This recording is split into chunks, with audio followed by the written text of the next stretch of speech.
Ese debate nunca se ha presentado en la jurisprudencia del Tribunal Constitucional. Sí, al revés, que en virtud de fuentes se regulen aspectos que fuentes que no son la ley orgánica se regulen aspectos que sí corresponden ser desarrollados por la ley orgánica. Vicios de competencia, positivos o negativos. La cuarta y última cuestión, y con eso termino y los dejo libres. Ya sabemos cuál es nuestro parámetro, si voy a utilizar solo la Constitución o también las normas que conforman el bloque de constitucionalidad. Ya he identificado la situación normativa derivada de la disposición y las normas de una fuente que tiene rango de ley en el sistema jurídico como el objeto de control. He analizado si esa situación normativa derivada de esa disposición y sus normas tiene o adolece de un vicio, de cualquiera de los vicios por virtud de los cuales puedo declarar su inconstitucionalidad. Ahora tengo que preguntarme, como Tribunal Constitucional, cuál es la técnica decisoria que he de emplear. Y ustedes me dirán, doctor Carpio, pero ¿por qué se tienen que cuestionar tanto? O sea, si a ustedes les piden que declaren la inconstitucionalidad de una norma y ustedes observan que la norma adolece de un vicio, declárenla inconstitucional y en consecuencia pidan una sentencia fundada. O al revés, si consideran que la norma no es inconstitucional, declaren una sentencia declarando infundada la demanda. ¿Cuál es el problema? ¿Por qué tienen que especular, ponerse a analizar sobre la técnica decisoria que el Tribunal Constitucional va a emplear en el caso?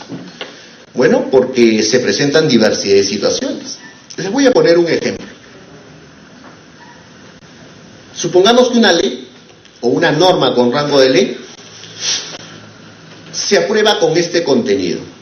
Dice: todos los pensionistas de la República del Perú tendrán un aumento del 100% de sus pensiones, ¿correcto?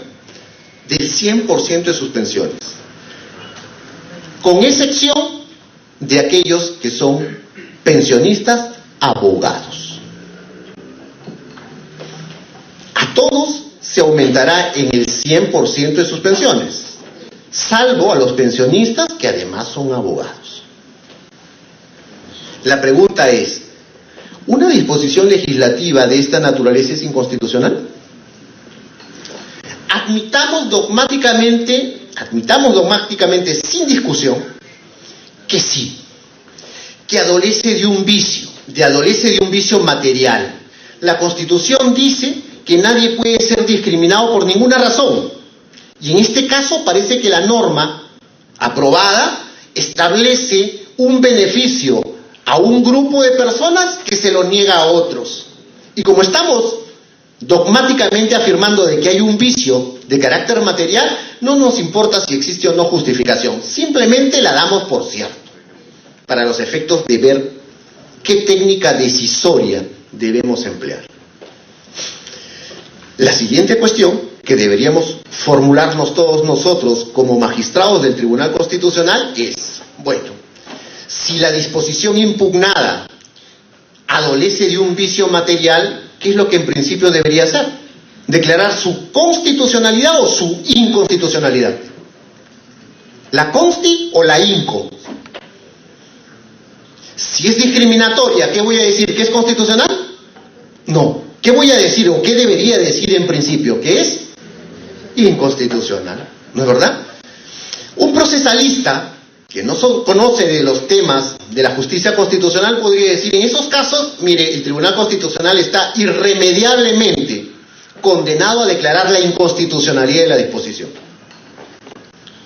Supongamos que el Tribunal Constitucional que conformamos todos nosotros declaramos la inconstitucionalidad de esa disposición.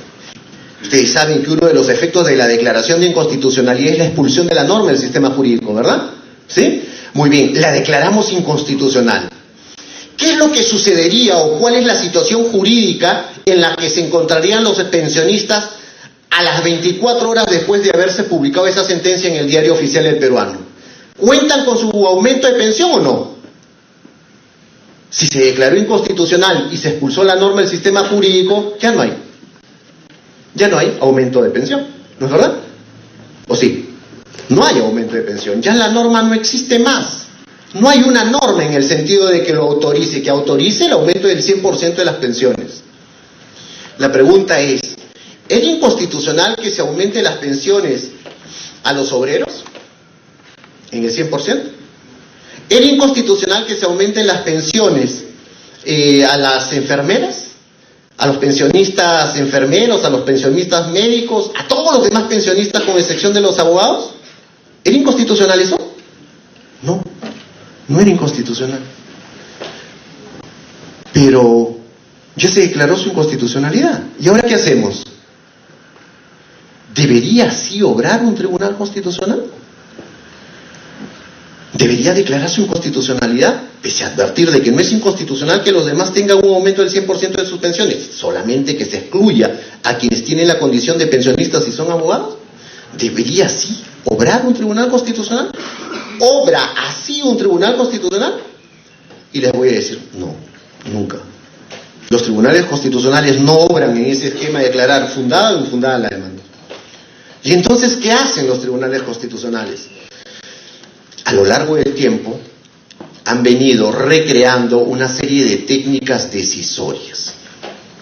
Esas técnicas decisorias tienen el propósito de evitar este tipo de efectos o de consecuencias que se generaría en el sistema jurídico de obrar de otra forma, de obrar en el sentido de declarar la inconstitucionalidad o la constitucionalidad sin más.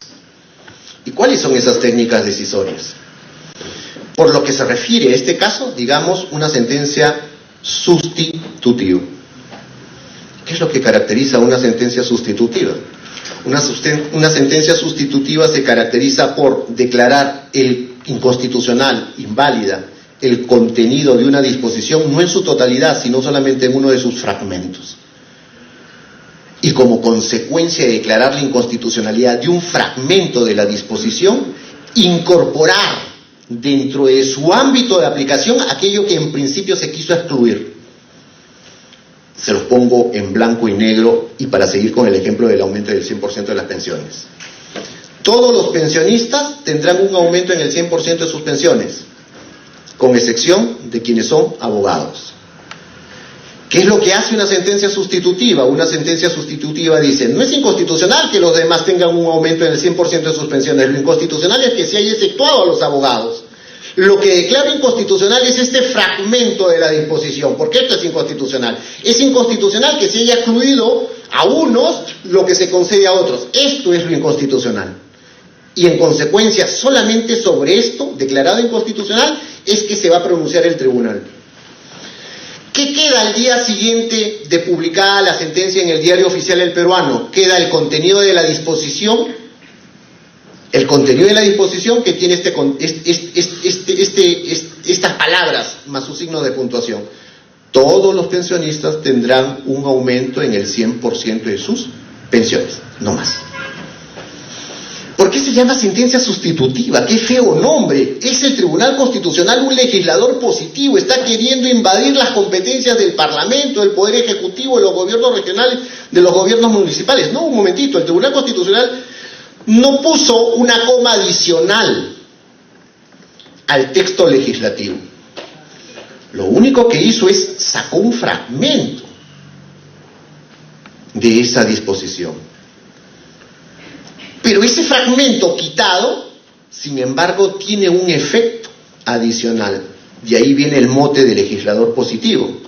De que como consecuencia de haber obrado cumpliendo sus funciones, que es expulsar, ¿no es verdad? Que es expulsar aquello que es inconstitucional del sistema, de pronto una norma, un significado, no un texto, una norma, un significado ha sido incorporada a la disposición que queda. Si ustedes leen pasado mañana ese texto normativo, tendrán la siguiente estructura. Todos los pensionistas tendrán un aumento del 100% de sus pensiones, punto. Pregunta, ¿y los abogados? También. ¿No es verdad? También, porque está dentro de los todos.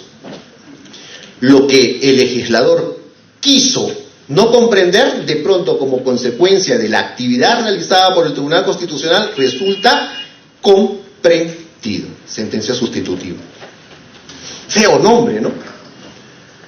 Pero forma parte de las actividades comunes Digo, todo tribunal constitucional. Les hablo de una más que a veces suele ser objeto de mucho reproche cada vez que la emplea el Tribunal Constitucional. Las sentencias interpretativas. En el caso de las sentencias interpretativas, diríamos, estamos frente a una figura opuesta de las sentencias sustitutivas. Aquí no estamos frente a un claro caso de inconstitucionalidad de la disposición legislativa. Diríamos, si es que quisiéramos comprender las sentencias que pide el Tribunal Constitucional entre sentencias estimatorias y sentencias desestimatorias, diríamos que estamos frente a un claro caso de sentencias desestimatorias. ¿Por qué? ¿Qué es lo que caracteriza una sentencia interpretativa? ¿Cuál es su ADN? ¿O a partir de qué puedo yo reconocer que una sentencia del Tribunal Constitucional expedida en el proceso de inconstitucionalidad de las leyes puede ser calificada como sentencia interpretativa? Yo les diría los siguientes elementos. Imaginemos que es impugnado una disposición. Imaginemos que esa disposición tiene a su vez dos significados. Uno de sus significados es claramente inconstitucional. Claramente inconstitucional. No importa saber en qué consiste o en qué se traduce, es inconstitucional. Pero el otro significado de la misma disposición es, en cambio, plenamente constitucional. Doctor Carpio, ¿es posible en una disposición legislativa encontrar significados constitucionales e inconstitucionales? Por supuesto, constantemente, con mucha frecuencia. Por eso les decía, la distinción entre disposición y norma es fundamental en el ámbito de la justicia constitucional. Bueno, doctor Carpio, vuelva al ejemplo. ¿Qué hace un tribunal constitucional cuando se encuentra que dentro de una disposición legislativa es susceptible de encontrarse dos normas, una compatible con la Constitución y una incompatible? ¿Qué hace? Es una pregunta que yo a su vez quisiera transmitírsela a ustedes. Les pregunto, ¿qué hacemos como Tribunal Constitucional? No se olviden que todos estamos invitados a trabajar como magistrados del Tribunal Constitucional en este momento. ¿Qué hacemos? Tenemos una disposición legislativa sobre el cual estamos convencidos que tiene un significado incompatible y otro compatible. ¿Qué declaramos? ¿Inconstitucional la disposición? Finalmente tiene un significado que es incompatible con la Constitución. Lo mejor será cortar por lo sano y que la disposición legislativa se expulse del sistema jurídico. Si obráramos de esa naturaleza, seguramente seríamos irresponsables, ¿no es verdad? ¿Por qué irresponsables? Porque sucede que esa disposición legislativa no la ha aprobado cualquiera. Esa disposición legislativa la ha aprobado el Parlamento. En el Parlamento, nos guste o no nos guste, están representados todos los intereses de la sociedad, todos los sectores, ¿no es verdad? Quieren representación en el ámbito del Congreso. Nos guste o no nos guste, ellos nos representan y ellos toman decisiones por nosotros. Para eso los elegimos, para que nos representen. Finalmente, cuando un tribunal constitucional declara la inconstitucionalidad de una ley, lo que finalmente hace es censurar el trabajo de ese Parlamento que representa a todos los sectores de la sociedad. Y entonces, ¿podríamos declarar así sin más su inconstitucionalidad? Estas sentencias interpretativas, un paréntesis, no son creaciones de los tribunales constitucionales. Ojo. La primera vez que se expidió una sentencia interpretativa en el ámbito del derecho constitucional comparado fue en 1796. 1796. La Corte Suprema Americana, en un caso de esa época, dijo: me resisto a declarar la inconstitucionalidad de una ley si es que ésta admite una interpretación razonable con la Constitución. Corte Suprema de los Estados Unidos de Norteamérica, 1796.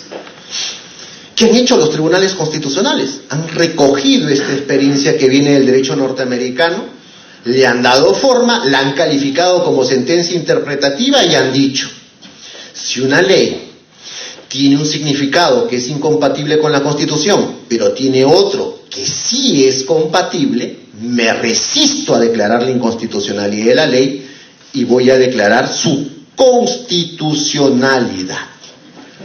¿Qué es lo que aspiran estos tribunales constitucionales? Que en lo sucesivo, dado que la ley se mantiene en el sistema jurídico, en lo sucesivo, quienes tengan que aplicar la norma, la disposición, tengan que hacerlo en el sentido constitucionalmente conforme.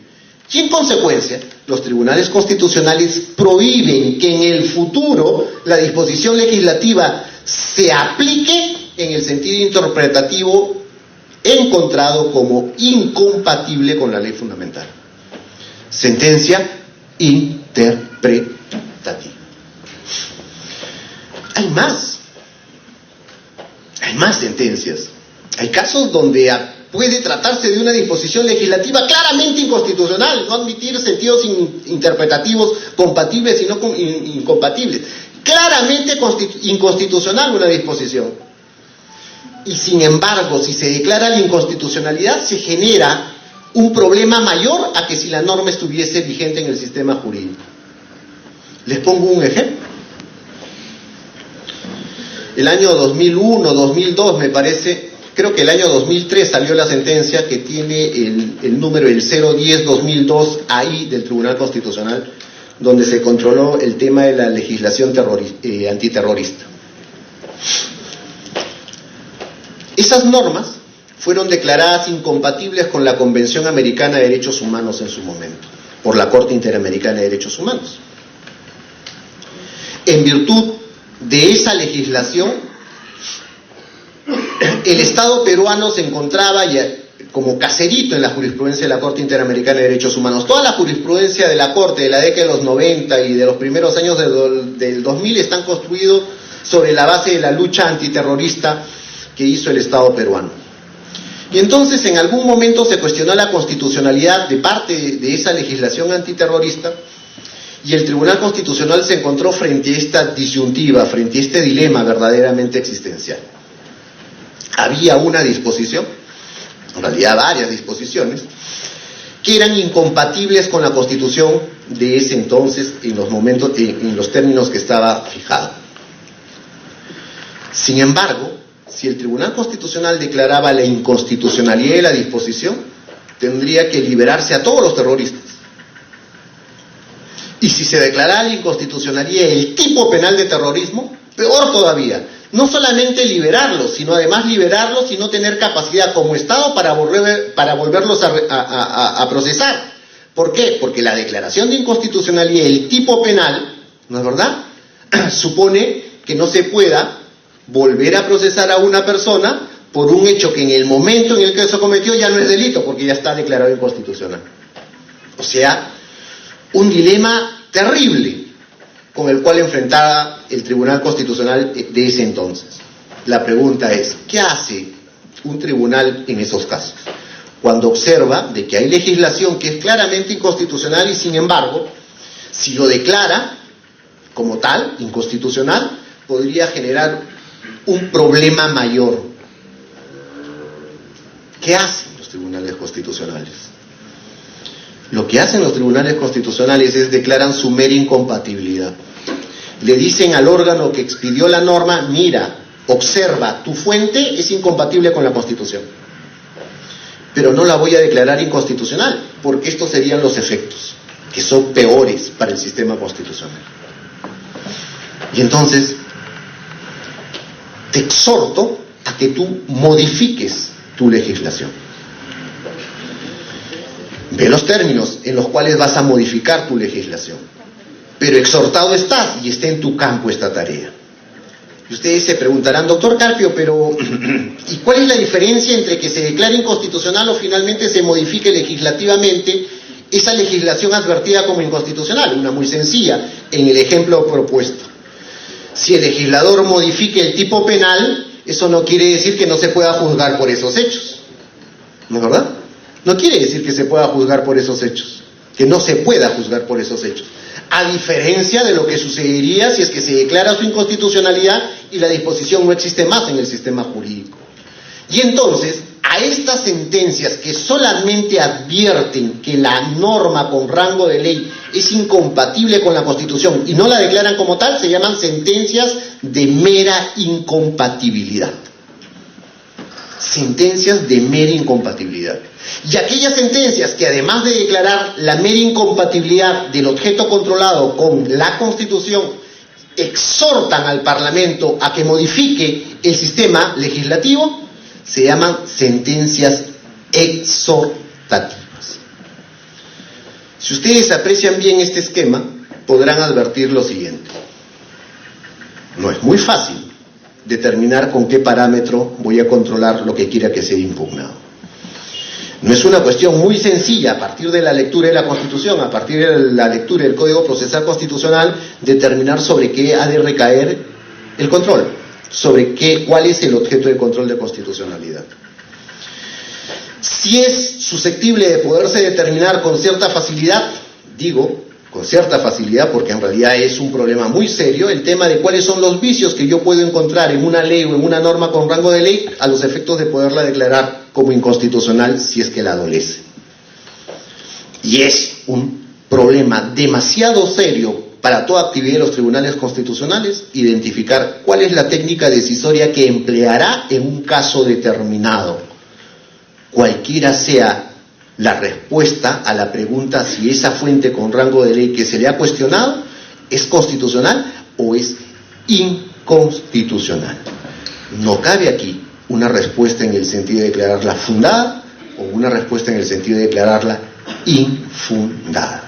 Los tribunales constitucionales, digamos, los serios, ¿no es verdad?, siempre se preguntan, ¿cómo puedo yo colaborar? ¿Cómo puedo yo contribuir a la consolidación del sistema jurídico? Y no tanto de cómo puedo yo petardear ese sistema jurídico. Y el tipo de decisiones tiene que ver con una cuestión de esta naturaleza.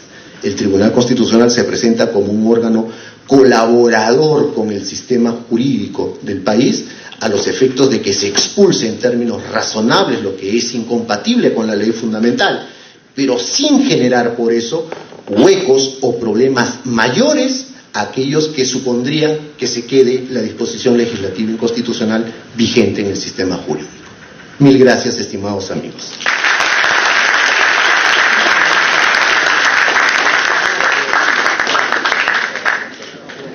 Muchas gracias, doctor Edgar Carpio Marcos. Aprovechamos su valiosa presencia y su puntual conocimiento en temas constitucionales para que los participantes de la Clínica Legislativa de Formación Parlamentaria, les ruego por favor, por la premura del tiempo, puedan hacer una pregunta por cada una de las bancadas que están constituidas al doctor Carpio.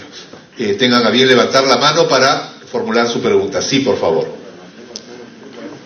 Buenos días con todos ustedes. Buenos días, doctor Carpio. Siempre es un placer escucharlo, agradeciendo sus espacios académicos que le brinda el congresista Salazar. Mi pregunta es sobre el control previo. Lo mencionó en toda su explicación, el control previo que se da en otros países. ¿Usted considera que sería factible darse esta figura dentro del Perú para darle otra función al Tribunal Constitucional en casos de que sea necesario, por ejemplo, que se hablen de proyectos de ley que de cierta forma traten de temas de libertades personales? Esa es mi pregunta. Muchas gracias. Muchas gracias por la pregunta. Es una pregunta complicada de resolver. Desde mi punto de vista, yo creo que no es muy positivo que se introduzca en términos generales el control previo de constitucionalidad en nuestros sistemas jurídicos, porque cuando un proyecto de ley todavía no es ley y es sometido a un control de constitucionalidad, genera como consecuencia de su impugnación que el Tribunal Constitucional participe del procedimiento de su aprobación y en consecuencia se convierte en un órgano legislativo más que jurisdiccional. Sin embargo, esto que en general podría decir sobre el tema del control previo tiene, diríamos, una excepción que tiene que ver con una fuente formal del derecho del que no he hecho ninguna mención, pero que creo que no podríamos olvidar aquí, a propósito de esta pregunta, con los tratados internacionales. El caso de los tratados internacionales ofrece una situación totalmente distinta. No se olviden que en el caso de los tratados internacionales estamos frente a normas normalmente creadas por organismos internacionales a las cuales nosotros presentamos nos ratificamos, nos adherimos, nos ratificamos a ellas, o a veces en normas que concordamos con otros estados, por virtud de las cuales ambos estados nos vinculamos en los términos en los que estos están formulados. Pero una vez que un tratado internacional ya está vigente, ya sea porque esta es una norma, insisto, aprobada en un organismo internacional al cual el Estado peruano se ratificó, o ya sea porque es una norma con la cual hemos elaborado con otro Estado en ejercicio de nuestra soberanía, una vez que ese tratado está vigente, nosotros no podemos desvincularnos de sus efectos como consecuencia de alegar de que la norma ha sido aprobada por un órgano, supongamos, que no tenía competencia para ratificar los tratados. Y entonces, ¿cuál es el problema aquí? El problema aquí es que, dado que desde el punto de vista del derecho internacional público yo no puedo alegar las irregularidades en el ámbito del derecho interno para no cumplir con las obligaciones internacionales, eso nos genera responsabilidad internacional. Y en consecuencia, ¿cuál sería la solución? La solución debiera ser, ¿verdad?, en un Estado responsable, debiera ser de que se posibilite que el Tribunal Constitucional pueda conocer de manera previa a la ratificación de un tratado su constitucionalidad o no. De manera de que después no se diga, miren, es inconstitucional el tratado y en consecuencia ahora asuman la responsabilidad internacional. Finalmente es una responsabilidad de todos, ¿no? Esa sería mi impresión entonces. En términos generales estaría en desacuerdo porque generaría la politicidad del Tribunal Constitucional, salvo el caso de los tratados que creo admite una reflexión totalmente distinta. Muy bien, muchísimas gracias. Siguiente pregunta, por favor.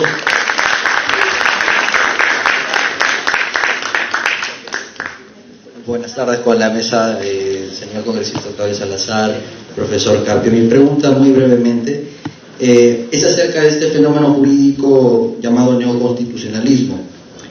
La Constitución es vista como una carta donde residen todas las soluciones a nuestros problemas. Pero, ¿qué sucede cuando estas normas no son derogadas o catalogadas como inconstitucionales, sino que en el caso específico no son aplicables por una lógica de ponderación, ya sea en principios o una derrotabilidad referida a las reglas? ¿Se es acaso que la argumentación jurídica torna una utilidad distinta y se habla de un desdoblamiento del derecho humano fundamental desde dos lados distintos? Si eso constituye una imperfección dentro de la práctica del neoconstitucionalismo, o si irónicamente ello podría ser una perfección de esto. Muchas gracias. Muchas gracias por la pregunta. También es una pregunta, digamos, por los 30 millones de dólares, ¿no? Es una pregunta que tiene que ver con el modo como estamos gobernándonos en verdad. Yo en principio diría, eso que llamamos neoconstitucionalismo, que se llama neoconstitucionalismo, desde mi punto de vista no existe. Llaman neoconstitucionalismo, efectivamente, como ha dicho vuestro compañero, aquel sistema jurídico donde la Constitución es una ley fundamental, donde es posible identificar reglas, pero también es posible identificar dentro de la Constitución principios, donde se distingue que las reglas se aplican mediante un método que es la subsunción, en tanto que los principios a través de otro método que es la ponderación, donde existen tribunales constitucionales que son los que se encargan de hacer valer la condición de constitución normativa de esas leyes fundamentales. Y yo diría, bueno, la verdad es que si esto es neoconstitucionalismo, quiere decir que antes el constitucionalismo era cualquier otra cosa. Y tal vez sea o haya sido cualquier otra cosa, pero claro, en una tradición, que es la tradición básicamente europea, la tradición que proviene a través del modelo francés de constitucionalismo. Efectivamente, ahí la Constitución era una norma política, la Constitución era como norma política una norma simbólica que podía perfectamente ser violada como no, y no pasaba absolutamente nada, y que por tanto no había necesidad de distinguir sobre lo que son las reglas y sobre lo que son los principios, y no había necesidad de diferenciar el método de aplicación de esas normas entre subsunción y ponderación, y en consecuencia todo esto que es hoy día nuevo para Europa, y por cierto por efecto reflejo para nosotros, calificamos como neoconstitucionalismo. Bueno, miremos para el otro lado, para el otro modelo de constitucionalismo. ¿Cuál es el otro modelo de constitucionalismo? El modelo norteamericano. Y en el modelo norteamericano, ¿qué pasó? ¿También han pasado por una experiencia semejante? No, bueno, en Estados Unidos desde 1803 la Corte Suprema Federal, pero no quiere decir que la Corte Suprema Federal por primera vez en la historia del derecho norteamericano haya declarado la inconstitucionalidad de una ley del Parlamento. No, a nivel federal, pero a nivel estadual múltiples veces.